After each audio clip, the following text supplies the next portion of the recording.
গণসংযোগে নেমেছি। আমাদের শুক্রবারে দুপুর 3টার দিকে জননেতা আমাদের মনোনয়নপ্রাপ্ত ধানের শীষের কাণ্ডারি জনাব আবুল কালাম সাহেব আমাদের 7 নং ওয়ার্ড আমাদের পৌরসভা 7 নং ওয়ার্ড কর্তৃক আমাদের আয়োজিত প্রোগ্রামে উনি আসছেন এবং উনি এসে আমাদের মা বোনদের সাথে সময় দিবেন, উনি মত বিনিময় করবে।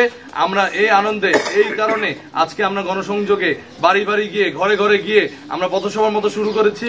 আমরা লাস্ট মাথা থেকে আমরা দক্ষিণ পাড়ার লাস্ট মাথা থেকে আমরা ব্যাক আসতেছি। এখন আমরা এর মধ্যে অনেক বাসায় গিয়েছি, অনেক জায়গায় দাওয়াত দিয়েছি। আমরা মানুষদের এর উৎসুক আনন্দ এবং মানুষ যেভাবে সাড়া দিয়েছে আমরা আশা করতেছি আমাদের এই প্রাইমারি স্কুল মাঠে আমাদের কানায় কানায় সিট ভরে যাবে। আমরা আশা করতেছি ইনশাল্লাহ আমরা হইতে পারে, এমন হইতে পারে আমরা জায়গা নাও দিতে পারি, এত মানুষ হইতে পারে।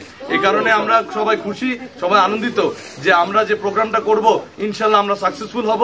আমার সাথে আছে উপস্থিত যুবদলের উপজেলা যুবদলের আহ্বায়ক ফারুক কাকা, আমার সাথে উপস্থিত আছে পৌরসভার সহসভাপতি কামাল আঙ্কেল, পৌরসভার সহসভাপতি ইসমান আঙ্কেল, পৌরসভার কোষাধ্যক্ষ সম্পাদক তন্ময় ইসলাম, আমাদের পৌরসভার সাধারণ সম্পাদক আমাদের হুমায়ুন কবির পারভেজ ছোট ভাই ফারুক ভাই এবং আমি সহ এবং আমাদের স্বেচ্ছাসেবক যুবদল ছাত্রদল সহ সবাই আমরা আজকে আমাদের ওয়ার্ডে কাজ করছি এবং জনগণ আমাদেরকে সাড়া দিয়েছে।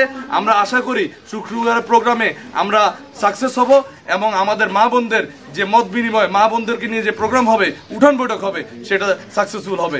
আমরা এই আশা নিয়ে আজকে আমরা আমাদের প্রোগ্রাম সমাপ্তি করব একটু পরে ইনশাআল্লাহ।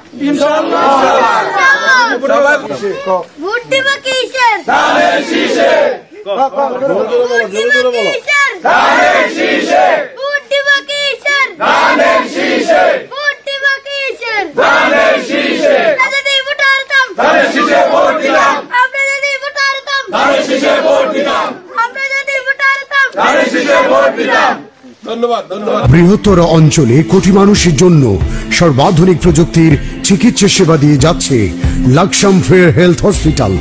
Laksam fair health hospital, Shanta complex, দক্ষিণ বাইপাস রোড, লাকসাম। আন্তরিকতায় স্বল্প মূল্যে উন্নত সেবা।